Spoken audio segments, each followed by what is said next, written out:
Are we ready? Yes? Okay, cool.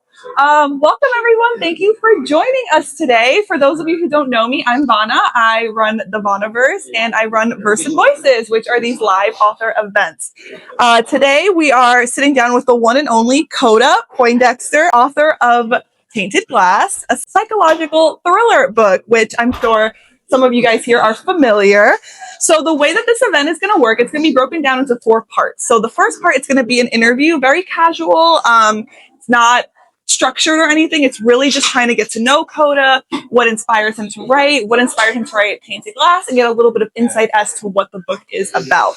After that, we're going to do a little audience Q&A. I know some of you guys here already know Koda, but for those of you who maybe have a question about his author journey or maybe his inspiration that is not covered in the interview, feel free to ask him. This is kind of an open, like I said, very open, very lax, as long as it's appropriate to Koda's comfort level. After that, we're going to take a little break, and then Koda's going to read the prologue of Tainted Glass for you guys to get an idea of what to expect for the book. And last but not least, we're going to end with your standard meet and greet, signing, super casual, it's a time to mingle, talk to Koda, pick up a book if you don't already have a copy. And also, Koda brought some stickers and bookmarks, which are so cool. So, without further ado, let's get started. So, Koda. Yes. Before we get into our lovely questions here today, I have a couple icebreaker questions for you, just to kind of loosen up a little bit. Okay, so first question. What fictional world would you absolutely not survive in? After thinking a little bit on that, I'm not going to survive Stranger Things. That's my all-time favorite show. Is it and really? If I was a teenager at that time, Vecna would have got me. Okay. All right. If it makes you feel better, I probably would not survive in that show either. Okay. Second question here. If one of your characters showed up at your door, would you be excited or terrified? I would be ecstatic in a way because obviously it would have been George to come to the door, but then I would be concerned because what the heck are you doing here? What's going on? So there's going to be a lot of emotions. Yes. All right, awesome. And the last question here. If you had to write a thriller about your last trip to the grocery store, what would the title be? After all this snow below freezing point. Ooh, that's a nice one. I would read it. All right, let's talk a little bit about you and your journey into becoming an author. So why don't you tell us a little bit about yourself and what started you on your author journey? So it started in 5th grade in my language and arts class. My teacher wanted us to basically create a little story. Mine was called The Robbery. And from there, I just started wanting to write about adventures and worlds that weren't here. And so I had my grandma listen to those stories, and that's how it started. It was my 5th grade language and arts teacher.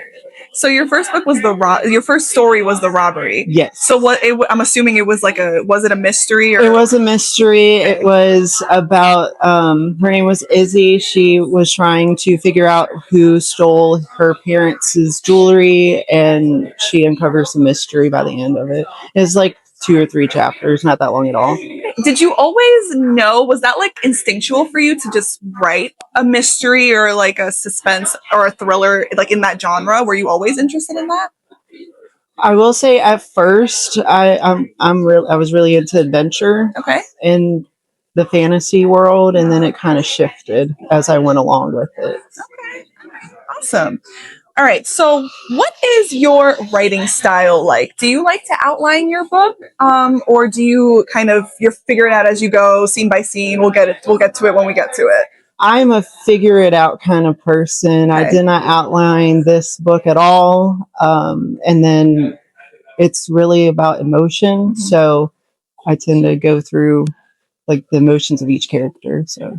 And did you, while you were creating this book, you kind of were going as it went.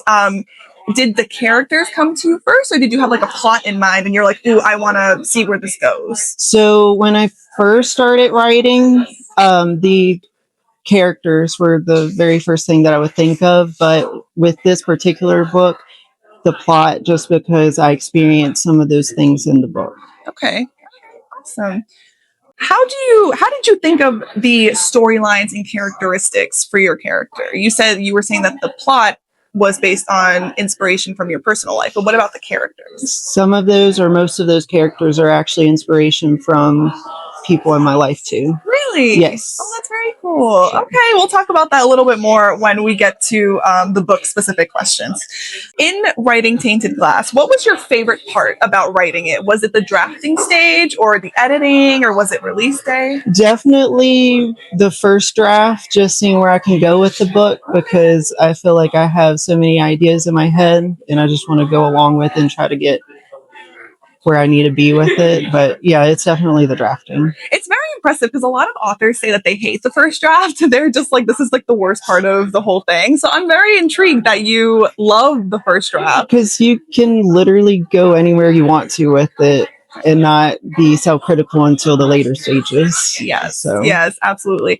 When you were getting to like the second draft and the third draft, did you find yourself more like challenged because you were now like kind of not restricted, but you already had a structure of the story and where it was going? So it was a challenge just because I was kind of on a time constraint. I had pretty much created for the first half of the book.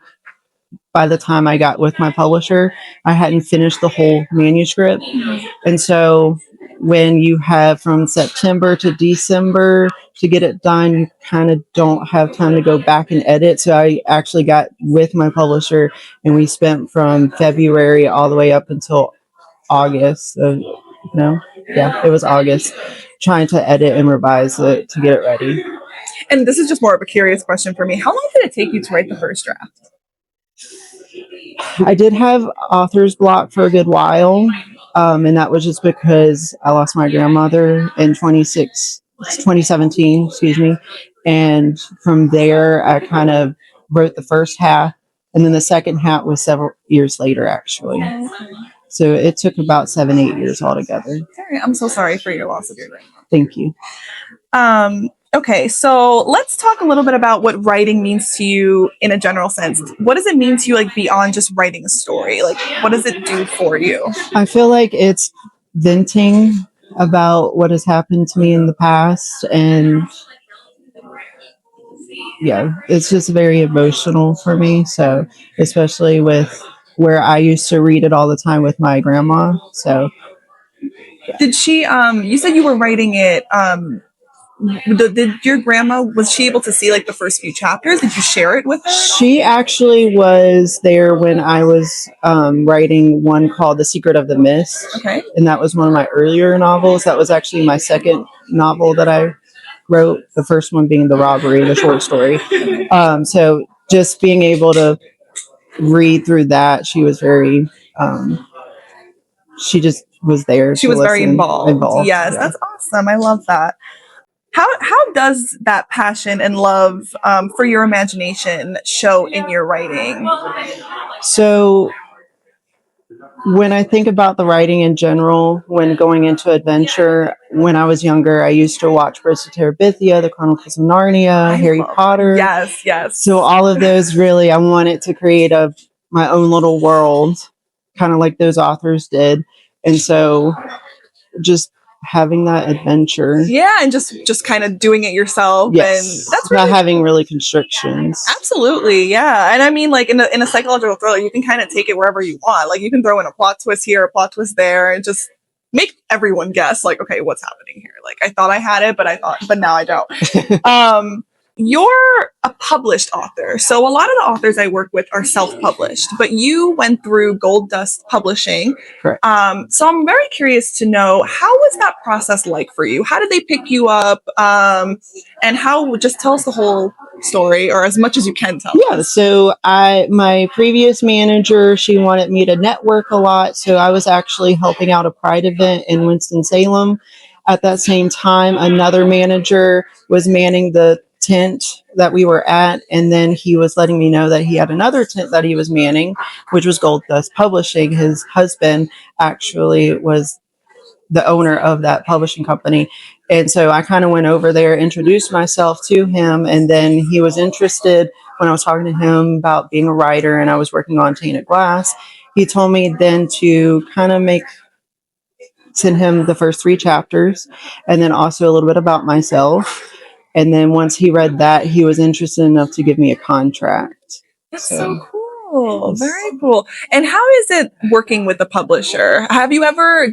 Did you know you wanted to go down that route, or were you initially wanting to do self-publishing? When I was in high school, my one of my teachers was trying to get me to self-publish, but then I looked at the pricing and stuff like that, and I was like, ooh, but I was in high school, so of course that seemed expensive. Yes. So It's still expensive. It's still expensive. Yeah. But I wanted to try to get with an actual publisher because I honestly didn't have to pay anything when he was editing and helping me edit all of those items I did not have to pay for. And were you able to like choose like your editor, or was it all through the publisher? Did they take care of it all? It was through the publisher. Okay. They had a few editors. Okay. All right. Yeah, it's very interesting because, like I said, I work with mostly self-published authors, and their journey is completely different from yours. So I'm always interested to hear how it is with like the traditional publishing route. This is your first book. It was released in October 2025. Yes. So it hasn't been that long. It's only been a few months. Is there anything you've wished you've done differently in your writing journey up until this point? Really not having to put myself on time constraint, because with that, at the same time, when that happened, that I got the contract, I was working my normal job. I had a part-time job, and I was kind of like a part-time nurse for my dad because he had fell and was in a wheelchair. And so I was taking care of him and writing 2 to 3 pages with all that going on. I kind of had to hand my English teacher a rough draft and hope that was like the best that I could do. So I wanted to go back and edit and revise 2-3 times. So that was really a big thing for me. Okay. So now you know, like going forward, don't don't give yourself a strict timeline. Right. And also outlining. Yes. Oh, so you would think about outlining now. Yes. Okay. All right. So what made that? Why decide that? I'm curious to know. Just because where I went from 2017 writing the first half and then trying to get back into it in 2024, 2025, it was crazy on trying to keep things together and organized. So okay. So now moving forward, you're thinking, okay, I think we actually have to outline. Yes. That. Okay. Yes. All right. Actually, a lot of people say that. Most of the authors say oh, I did it. I kind of just raw dogged it almost. And then they're like, maybe I should try outlining and see how it goes. So yes. I understand. All right. So let's talk a little bit about your book. So before we dive into the themes and the inspiration behind it, I want us to talk about the cover because I love the cover. So Tainted Glass, the title, how did that come to be your title of this book? When I was writing the prologue, one of the events that I'll be reading later on is the windshield cracking with blood on it. So that is literally the windshield from the vehicle. But also at that same point in time, when I was going through everything, because like I said before, some of the events were true, it kind of felt like my heart was like glass and shattering every day of my life during that time. And that's where it just sounded right. Yes. Yeah. It is a beautiful title, and it does show you it looks like broken glass. So you're really curious. It's it makes the reader curious. What is this? Is it glass literally, or is it a figurative thing in terms of relationships and friendships and all that? Both. Oh, okay. So it's literal and figurative. Okay. Yes. All right. If you guys don't know about this book now, you know it's literal and figurative. Okay. So tell us a little bit, a high level overview of what this book is about. So basically the 2 main characters, George and Megan, they just graduated from high school. It's the summer before they go to college. They are trying to figure themselves out. And while they're trying to figure themselves out, they actually stumble upon a dark secret that the town of Arcade has hidden. And the town of, you said Arcade. Arcade. That's where they live. That's where all their friends are. Yes. Okay. And I know that this town is very big into the story. So I have a question for that later, but just keep that in mind. The town is very important. Okay. So what can readers expect going into this book for the first time? Heavy. Having it heavy, a little bit of hurt. They're going to be experiencing a lot of emotions. I had some people that have already read the book told me that they had to put the book down just because their emotions got too high. So just be prepared for tissues. Okay, got it. Yes. I have quite the experience of letting books break my heart. So tissues, noted. I'll put that on my list. Let's talk a little bit about George and Megan, because those are the two main characters of this story. So I'm really curious to know, how did you develop their character profiles for this book? So George is literally me in the past. He is that shy, anxious kid that just graduated from high school, and he's just trying to figure himself out into the world. And then you have Megan, who actually is a little bit like me. She's kind of the perfectionist type, but she also has that side of her. She has hyphophobia, which is the fear of being touched. So What is it called? Haphophobia. Haphophobia. Yes. And so with that, she is actually inspiration from one of my other friends. Very nice, very nice. And you said that this was, so you didn't, the characters didn't come to you like as you were writing it. These were based on those two main characters are, me and a friend. And your friends. Yes. So how do they show in their personality? You already kind of said it, but what about in their actions? How they are throughout the book?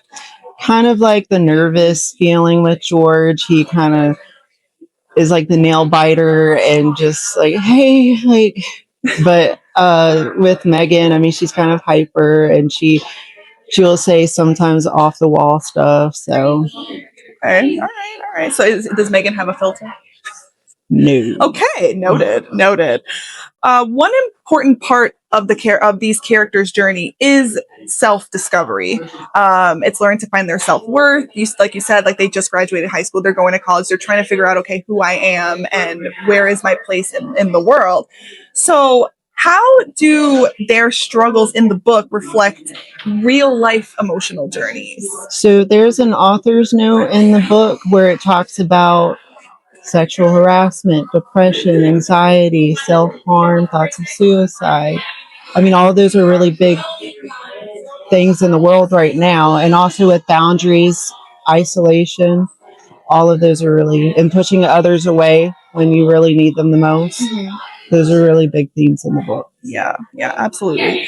And one of those, so it's kind of like how you were saying earlier. It's a literal and figurative internal struggles that they have. Like you were saying, it's depression, it's trauma, it's all thoughts of suicide, all of those. But there's also external things that happen. So like the secrets about the town, this really dark, twisted journey that they see themselves going down. So how do you balance those emotional aspects from the emotional parts that they feel internally versus this new discovery that they found about the town? So one thing that I found that works for me personally, I love Stephen King, and with Stephen King, you get to see where they shift point of views a lot. So I use third person omniscient, which is switching to pretty much every single character in the book, even the bad characters. And with the emotions, I kind of literally say their facial expressions, their gestures through that. And then with the psychological part, I literally have their thoughts, each character, so you see why they do what they do. Yeah. And it's very interesting that you said that you put all of the perspectives in there, even I guess you can say the villains in this case. Is that fair to say? Yes. Villains?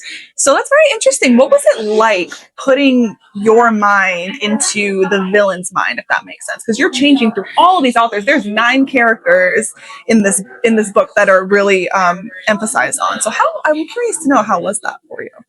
I feel like I just had to, in my life, I had to step into shoes that wasn't me, so it was kind of easier for me to do that.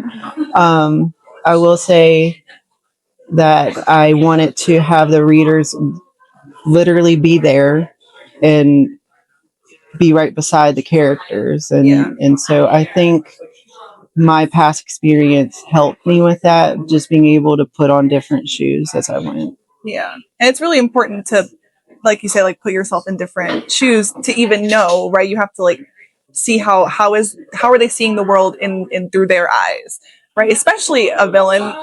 I always there's a saying that I really love. No one is born a villain, and it's really interesting that you put the villain's perspective in it, so we see, okay, like, what is their thought process like? Why are they acting the way they are? Because I feel like most books we only get like the protagonist's perspective, like the main character. So I really love that you twisted it and you put a take and perspective on the not so good characters. So I would like to add, though, too, I have in there each character has their flaws. Not the protagonist, but the protagonist isn't just like the it's not black hero. And white. It's not black and white. It's gray throughout the whole, like all of the characters. Yeah. So even if someone is more bad, they make more bad choices, I'd like to say. Yes.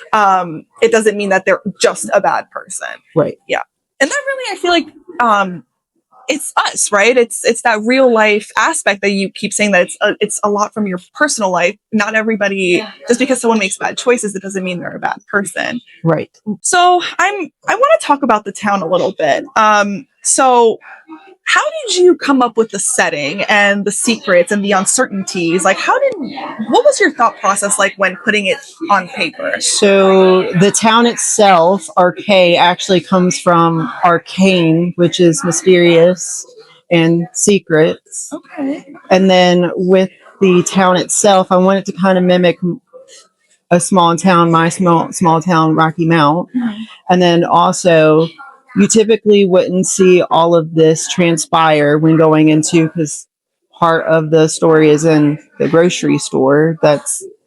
You wouldn't think that all of this is happening around. Like if you're a customer going in there, right?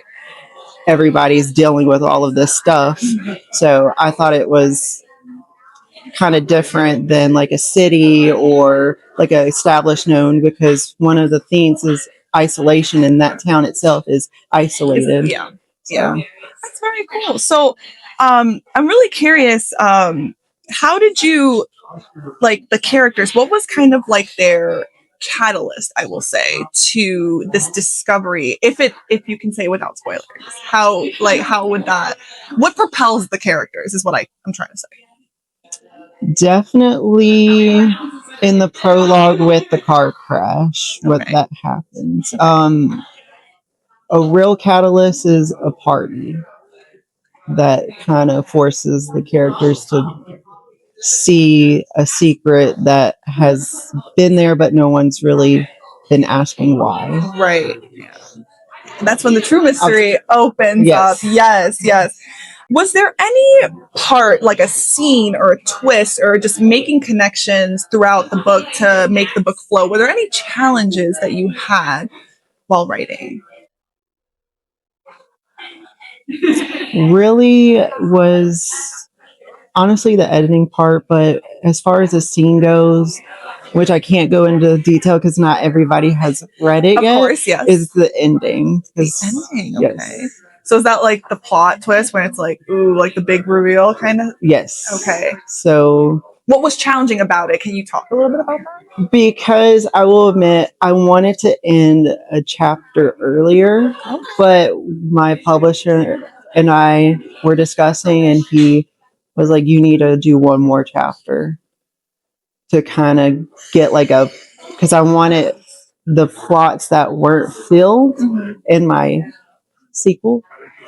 And so he wanted me to fulfill one plot that I hadn't hit on. Okay. So I had to do it. That was the challenging part, was to write that extra chapter. Okay. All right. Was there a part that you enjoyed writing? Was there like a favorite scene or favorite character that you really liked writing about? I just love the interaction between George and Megan throughout the whole story. So having them together in scenes, I loved writing. You loved writing? Yes. Those. Okay, awesome. Very cool. If readers can take away one thing from this book, what do you hope it is? Because I know there's a lot of real life themes and difficult topics in this book. So what do you hope that they take away after reading it? Resilience, where if you hit or keep hitting walls, that you're able to find the strength to keep going after, events. Characters want it to give up, and so just really having that resilience, taking away that. Now, I know that there's, like we said, we talked about George and Megan, but there's several few characters in this book. So can you tell us a little bit about like what parts or what roles they play in with George and Megan in the book? So Becca is the positive influence. She is the one that cares a lot about her friends. Hannah is more of the hot-headed jokester of the group.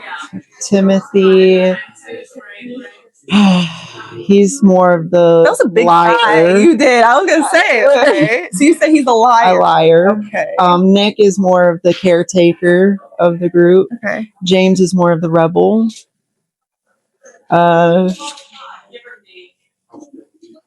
I have very strong words about some of the other ones, so I'm not going to go. Okay, all right, we're not going to talk about it. No. All right, I guess you're just going to have to read the book, guys, to figure out why he has feelings about her.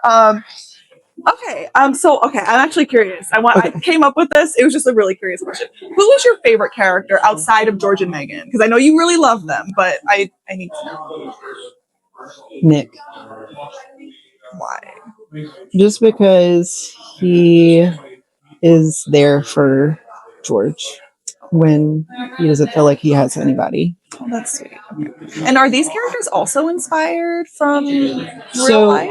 Nick, Amanda, and James are really not inspired from anybody. So how did you come up with their characters? Was this kind of like a figure it out as we go? Okay. Yes. So there was no structure. We're just kind of like, no. We need this person needs a character. Yes. Okay. All right. So you hinted at a sequel, and the book ends on a to be continued. So can you tell us anything about a sequel? Yes. So I've already determined a title called Shattered Reflections. And it's going to go with the aftermath of what the main character's choices were. And it's going to go into more about the town's dark history and then filling in those plot holes. And there's going to be more spicy stuff in there. Oh, okay. Spicy. Okay, yes. we love spicy. We do love it. So it's fair to say that the first book leaves you with a lot of open questions. Like yes. The reader is like, wait, I need to know like what's happening here, and about, you said, like the town and the characters and the choices they make. So there's a lot of, like you said, loose ends. Okay. Has there anyone that does message you and like screamed at you for like, oh my God, Koda, I need book 2? Yes. A few of them. Okay, that's great. And like, I can't tell them anything. So like, how does that make you feel as an author? Like, someone is like, ooh, like they really want to know, like they're interested in my book. So how does that make you feel? It makes me feel excited because it's addicting. Yeah. Like I get the inspiration with the cliffhangers from Stephen King. With also the point of view shifting, I leave it at an open-ended, like what's going to happen with this character, and then I shift to the next character. Yeah. So. Oh my God, I like those kind of books. Get me so stressed out. So if that's the reaction you're looking for, you got it. Okay, so let's talk a little bit of reflection for you now that your first book is published. So. I know you spoke about a sequel. Is there anything else that you're working on at the moment, or are you just focused on the series? I'm just focused on this series right now, but I did want to bring back the idea. I mentioned The Secret of the Mist. That was one of my childhood adventure stories that I wrote. So I literally have a whole series that I could do about that. I want to focus on Tainted Glass first. Yeah. And then just trying to get myself out there, more networking and events. Yeah. So just trying to work on that. And I will say, there's a lot of psychological thriller people here, me being one of them, a lot of fans. So I feel like this is a really good place for you, like this community, like Roanoke, is a really good place for you to meet those readers, because there's so many people that I know that love psychological thriller. What has writing taught you about yourself? We did talk about it a little bit earlier, but I'm curious to, like, just looking back at your first book is published, it's out there, it's in the world, people are reading it. What has this whole journey taught you? To have grace. I'm probably my most worst critic, so just taking the time and pause, breathe, and not try to harp down on myself so much. So just giving myself grace. Yeah. And I'm sure you have you have a team of people, you have friends and family that everyone here Yes. that have supported you. So it does take a village, right? But I'm sure you have that support and that love. Clearly. Yes. So yeah, and it's true. We are our own worst critics. But look at you produced a book. Isn't that crazy? It's crazy. I'm still You're still in shock, processing it, right? yes. Yeah, but it's so exciting for you. It is. So let's go back to when little Koda, when he was starting to write Tainted Glass. What's one piece of advice that you would tell him in knowing what you know now and everything you've experienced? Everything's going to work out and to not stress as much. Okay. That's always good to hear. Don't stress as much. Yeah. It's harder to say than actually doing, but just knowing that you do have a support system that will help you along the way. Yeah, absolutely. I love that. Okay, I have one last question here for you. If you can give one piece of advice to aspiring authors, what would it be? I actually have a few. Okay, but please tell us. Yes. Have an outline. He said I have lists. Yes, I have an outline. Yes. Don't worry about critiquing your work on your first draft. Just get it out there. You can work on it later. And then I always love mentioning J.K. Rowling. Do not get defeated if your first publisher doesn't, or a publishing company doesn't like your work. It took J.K. Rowling about 20 times before she actually got a publishing company that would take her work. She had to change her name too. It was a whole thing. Yeah. I know exactly what you're talking about. But yeah, I love that. Yeah, and especially because you went the traditional publishing route. It's harder, I can imagine, to.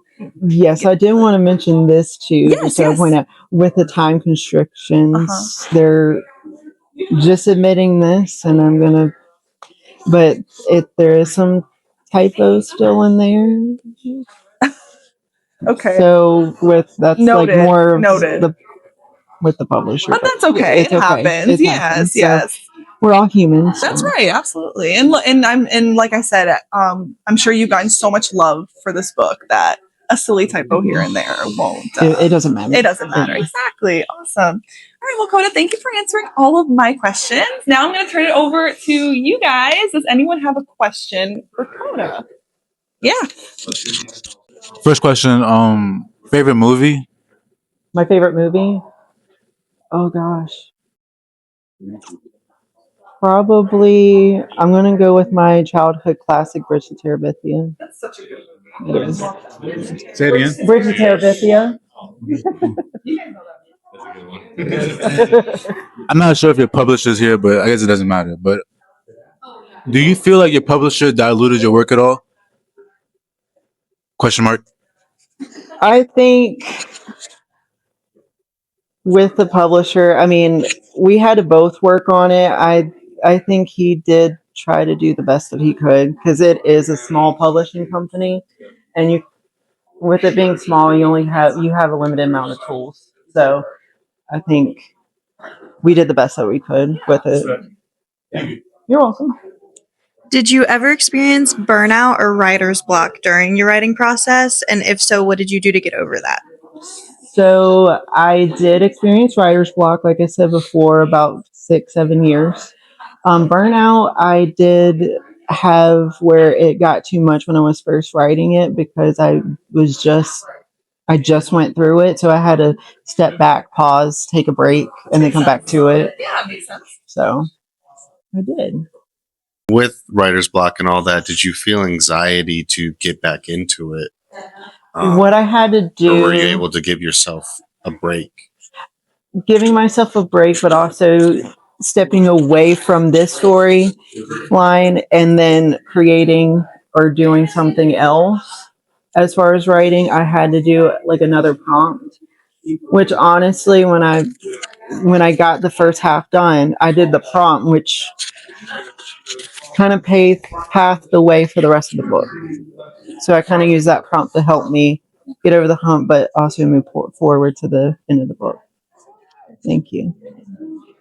Yes. So, creating all these personalities in your book, what did that teach you about your own personality? That I'm able to adapt and just adapt to my surroundings, and I'm able to step in shoes that I didn't think I could fill in the past. So When you write, do you have to have like a specific setup? Like, do you have background music, or do you have to sit at your desk, or what's that like? usually, well, when I was younger, I used to take my notebook. I had a notebook everywhere I went, whether it was a car ride, grocery store, whatever it was. I was just in case something inspired. But here lately, definitely music. It gets me into the mood. What Like we're talking like instrumental, or are we talking like screamo, metallic, like metal music? I have a wide range of music, so all of it. Yes. Rock music, so let's talk like that.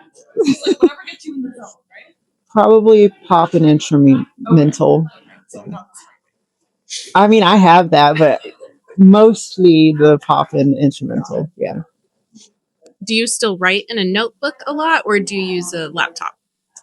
I have moved to a laptop. I was going to, well, originally I was writing my rough drafts in notebooks and then doing my final draft on the laptop. And then I was just like, no, I'm just going to stick with the laptop. it's much more efficient. Yes. At least nowadays. So, is there going to be a book 2? Yes. Yes. No. It's going to be a book too. It's called Shattered Reflections. Wow.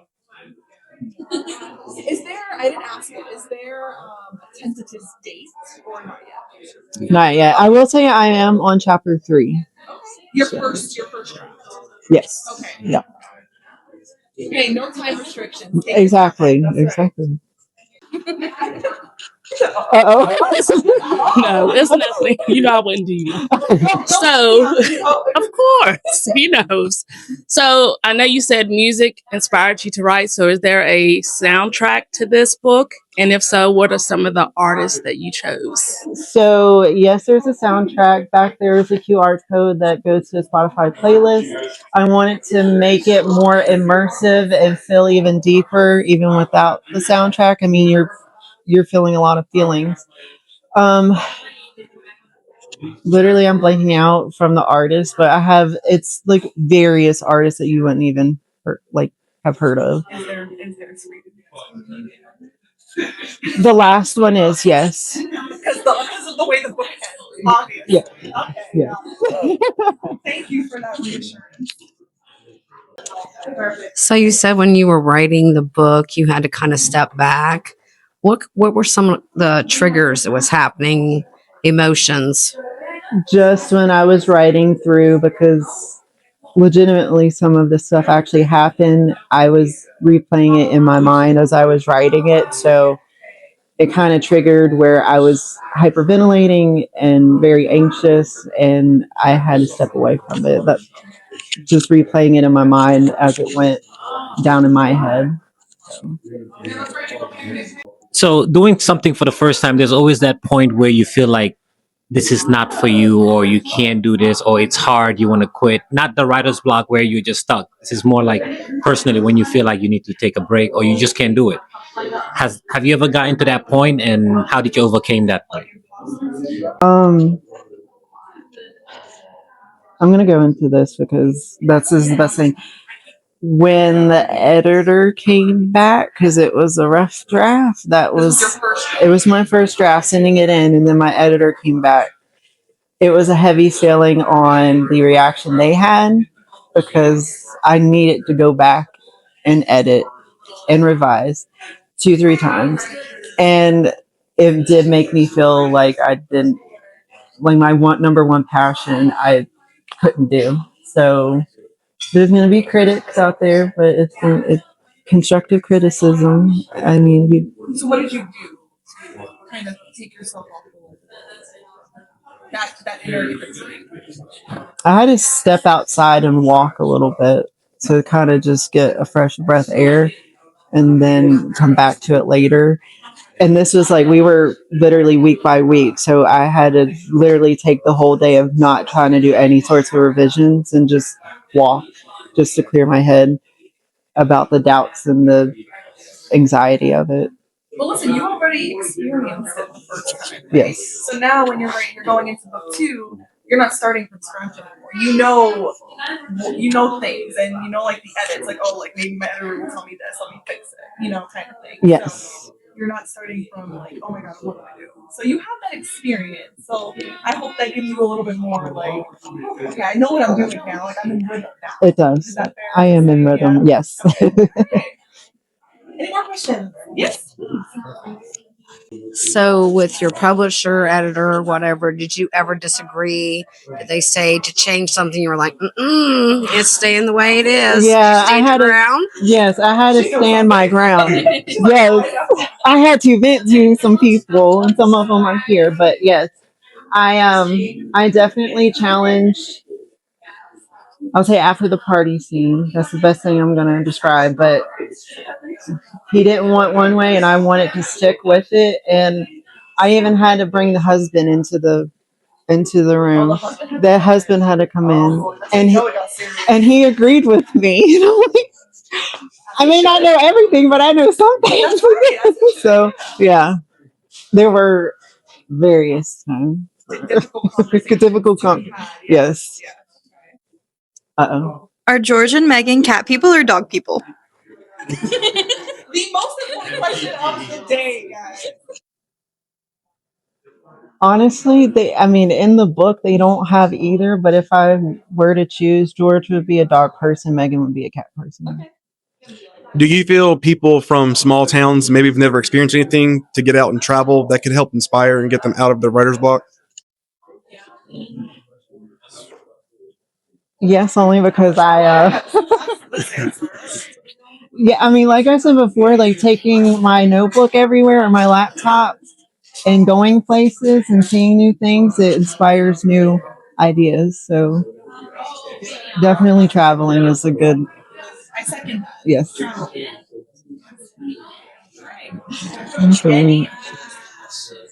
Going once, going twice, so forever hold your peace. All right, I think we can wrap it up. Awesome. Well, thank you guys for those wonderful questions. Good job. All right, so we're gonna take a quick 5-minute break for everyone to use the restroom, stretch their legs, and then we'll come back at 2:10. 2:10. And Koda's gonna read us the prologue of Tainted Glass. So yeah. All right, welcome back, everybody. Now we're going to listen as Koda reads us the prologue of Tainted Glass, so you guys can get an idea of what it's about. Koda, whenever you're ready, take it away. The brightness from the full moon illuminated 2 side-swiping vehicles. The metal screeched through the dense forest, causing the airbags to deploy, hitting both James and George from all sides. George's breathing was shallow, letting the reality of what happened set in. He unbuckled his seatbelt, trembling as he hopped out of the truck, examined himself, then broke out in a nervous sweat at the emptiness of the highway. George used the light from the clear night sky to investigate the damage. The rear passenger side was scraped and dented, the front grille bent inward, and an outline of an unrecognizable creature was wedged between James's truck and the guardrail. Fumbling through his pocket, George pulled out his phone and turned on the flashlight. A giant pool of blood inched towards George's sneakers. A splash broke the silence as a doe's head landed at his feet. Splotches of blood decorated his gray Skechers. Look on the fucking ground, James, George yelled, pointing the white light from his phone directly at the head. Panic set in. George's knees began to buckle, and he quickly braced himself against the truck bed before shouting, "Where's the other car? Where's the other fucking car, James?" "Calm down, George. Take deep breaths, man," James said, struggling to get the driver's door open. "Blood, there's fucking blood everywhere. And where's the other vehicle we slid into?" George yelled. "We are so dead." James stumbled over to the edge of the mountain. where the skid marks on the pavement seemed to vanish off the side of the cliff, leading to an immediate decline into the woods below. Yellow caution tape, now split into two, fluttered on both sides of where a completed guardrail should have been. The void was wide enough for a truck to slide down. James walked over to George, then answered arrogantly, "No one's around. We're the only witnesses. If we keep our mouths shut, no one will know we were here." George pointed toward the embankment. "Those people, whoever they are, may need our help. We can't just leave them down there. What if they're hurt?" He expressed, wiping beads of sweat from his forehead. Why? Why did I even allow you to convince me to go to Becca's party? I'm not a drinker. I'm a goddamn saint compared to you. James climbed back into the truck. He glared over at George, saying, "You have 5 seconds to get back in, or..." George's eyes filled with terror. "I'm not getting back in the car with you. Get in the fucking truck before I leave you here for cop food." "Fuck," James yelled, starting the engine. The blood-covered glass blocked his view. The wipers did prove to be much use. They tossed it off the side of the truck, smearing it into cracks like the tainted grout of a mosaic. George dodged red crimson drops by jumping back into the truck. His past experiences with James told him any type of reasoning would trigger the onset of an alcoholic rage. He mumbled to himself, "I told you to let me drive."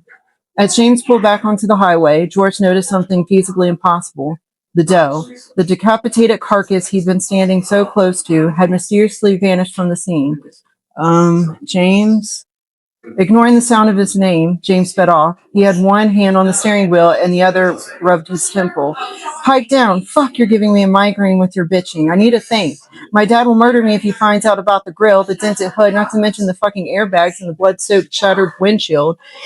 How the fuck can you even drive with the tainted glass? Can you even see?" George asked. "Oh, and to give you the answer to all your problems, I suggest you tell your dad the truth about driving drunk, hitting a deer, and running someone off the road. But I know you. You'll never do that," George said, staring out the window at the trees passing by. Out of nowhere, James slapped the steering wheel. "I've got it." "Stop. There's a stop sign," George screamed. "You're going to run a fucking stop sign." James slammed on the screeching brakes. "Sorry, hear me out. I'll convince my dad I went to your house to hang out and catch up. However, you also needed to help me study for my college anatomy test. Havoc broke loose when several deer jumped out while I was driving home. How does that sound?" "Well, it's believable, but I don't know if I can go through with being your alibi. Besides, I feel shitty for not going to the hospital with Becca and Megan.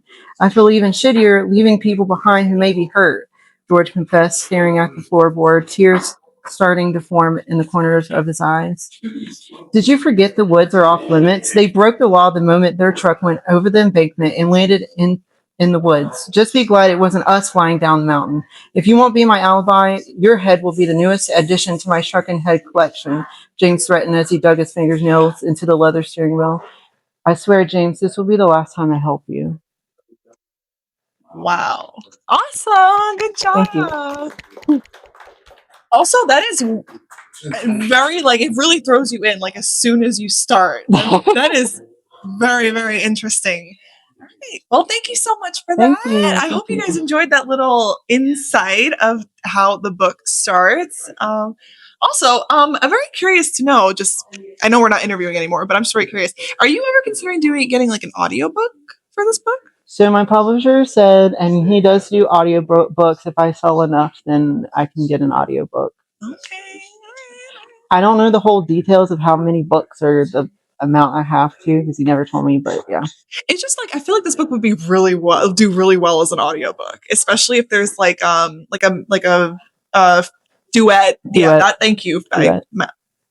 Wow, it's really hard to talk. But yes, I do agree. I do think it would be a really fun audiobook. Also very interesting. I got goosebumps while you were reading it. Yeah, thank you so much, Koda. I hope you guys enjoyed that. Thank you so much. All right, so that concludes that portion of the event. Now we're just gonna feel free to mingle, feel free to talk to Koda, pick up a copy if you don't already own one.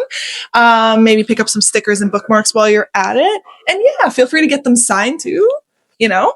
But yeah, thank you guys so much for coming. I really appreciate it. It was nice to meeting all of you. And I hope to see you again in another event.